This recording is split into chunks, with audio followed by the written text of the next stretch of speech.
कळेल की कसं वाटतं. श्वास गुद भरल्यानंतर जो त्रास होतो काम करा नाही पद्या समाधानी आहात का? ज्या दिवशी आरोपीला फाशी होईल त्या दिवशी आपण खरा न्याय मिळाला असं समजू. पण आम्ही एक टप्पा खाली थोडा. पुढे गेलो. मी मागणी केली होती सुरुवातीला की आरोपीला फाशीची शिक्षा व्हावी, जेणेकरून समाजामध्ये एक मेसेज जावा.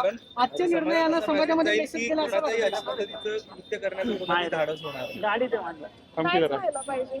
आणि हे जे झालंय ते योग्य झालंय असं आम्हाला वाटतं. आम्ही एक टप्पा पुढे गेलो. ज्या दिवशी फाशी होईल त्या दिवशी खऱ्या अर्थाने न्याय मिळाला. आता वरच्या कोर्टात देखील जाण्याची शक्यता असं बोललं जात आहे. तुम्ही काय विनंती करताल? सरकार असेल, न्यायालय संस्थेला काय विनंती करताल पुढे? आता हायकोर्ट असेल, सुप्रीम कोर्ट असेल, या कोर्टामध्ये देखील ही प्रक्रिया काहीशी जाणार आहे, कारण तो कायदेशीर प्रक्रियेचा एक भाग आहे. ज्या प्रकारे या ठिकाणी जलद गतीने तपास आणि निकाल प्रक्रिया झाली, तशीच अपेक्षा तुम्ही कराल का वरच्या कोर्टात देखील तुम्ही कायदेशीर लढाई लढाल का? हो, हरकत नाही. आणि आम्हाला खात्री आहे की पुढे पुढच्या कोर्टात जरी गेलं तरी पण फाशीच होईल. आता तुम्ही समाजाला काय आव्हान करताल या घटनेनंतर?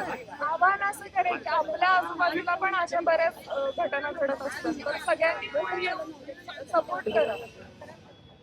कोर्टानं असं म्हटलं की आम्ही लोकांच्या भावनेचा, कुटुंब न्यायाच्या प्रत्यक्षामध्ये आहे.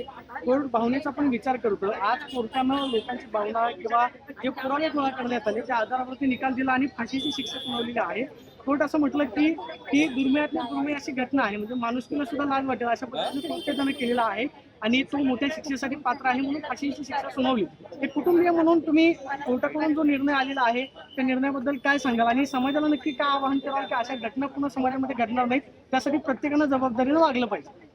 याच्या आधी सुद्धा तो 2 गुन्ह्यातून सुटला होता. त्यामुळे आता लोकांना कळेल की आता सुटणार नाही आहोत आपण. बरोबर, म्हणजे मेसेज जाईल या. समाजामध्ये आपण बघतोय की हे एक प्रकरण नाही, समाजामध्ये असे अनेक असंख्य प्रकरण आहे आणि समाजामध्ये असे विकृत लोक आहेत. या प्रकरणाला वाचा फुटली, हे प्रकरण पुढे आलं. मात्र समाजातील अशा विकृतीबद्दल तुम्ही काय सांगाल? तुमचा लढा हे संपूर्ण 1 मे पासून तुमचा लढा जो आहे आजपर्यंत कसा लढा होता आणि एकूण थोडं काय सांगाल? एकंदरीत 2 महिने तुमच्यासाठी कसे गेले? 2 महिने आम्हाला ऍक्सेप्ट करण्यात अजून आम्ही ऍक्सेप्ट पूर्णपणे करू शकतो. पण हे जे जलद गतीने होते त्यामुळे आम्हाला ठाम राहणं खूप गरजेचं होतं. आणि आम्हाला तशी साथ पण मिळत गेली. पोलीस प्रशासनाची, वकिलांची, सगळ्यांची साथ मिळत गेली. आणि आमचा मोटिव्ह एकच होता की आम्हाला जे हवे ती शिक्षा मिळाली. पण निकालाचं वाचन होत असताना डोळ्यात अश्रू येत होते. काय समोर डोळ्याच्या समोर चित्र येत होतं? आम्हाला 1 मे पासून सगळं झालेलं, सगळ्या गोष्टी आजच्या दिवसापर्यंत सगळं दिसतं. आणि आज एक टप्पा पार पडला असं म्हणतो. न्यायाधीशांनी देखील सगळ्यांना म्हणजे एकूण या घटनेच्या निकालानंतर न्यायाधीशांनी देखील या सगळ्या प्रकरणात त्यांना देखील समाधान आहे की त्यांनी आरोपीला फाशी दिली. विजयमाला पवार तपास अधिकारी आहेत, त्यांनी देखील काही दिवसांपूर्वी समाधान व्यक्त केलं होतं की त्या चांगला तपास करतात. बोला बोला बोला. ताई ताई ताई ताई ताई ताई ताई ताई मांडले एवढे महत्वाचे मुद्दे होते की त्याचा वयाचा विचार देखील त्या ठिकाणी केला गेला नाही. वय खरा लज्जास्पद आहे की या वयात तो हे करतोय, त्यामुळे सुधारण्याच्या पलीकडे आहे आणि हे सरकारचा एकदम स्वागतार्ह निर्णय आहे. त्याबद्दल आम्ही नक्कीच महिला मुली सुरक्षित म्हणजे असण्यासाठी हा निर्णय खूप महत्वाचा होता. समाजामध्ये एक बेंचमार्क आहे, इतिहास घडला आहे आणि याचा खूप समाजाला फायदा होईल. आणि नक्कीच मी अशा अपेक्षा करतो की आपण महिला सर, घटना पुन्हा एकदा सिद्ध झालंय का आता कायद्याचं राज्य आहे, कायद्यावर गेला पाहिजे या निकालाचे.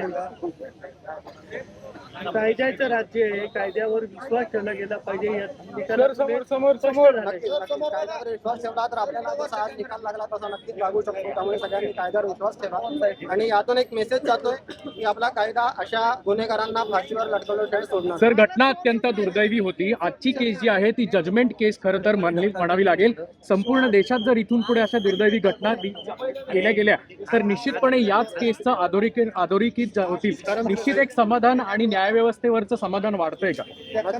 आणि यातून हाच मेसेज समाजात जातोय की न्याय व्यवस्था आपली अजून प्रबळ आहे. जर अशा प्रकारे जर गुन्हे होत असतील तर न्याय व्यवस्था कोणालाही सोडणार नाही. तर वरच्या कोर्टात देखील अशाच पद्धतीने लवकरात लवकर निकाल लागून हा नराधम फासावर लटकला पाहिजे अशी मागणी आहे का? येत्या काळात तुमची कायदेशीर प्रक्रिया कशी असणार आहे? नक्कीच माझी अशी मागणी असेल आणि आता तर माझं समाधान आहे, पण खरं समाधान तेव्हाच होईल की जेव्हा या फाशीची अंमलबजावणी ठीक आहे. Yes, thank you.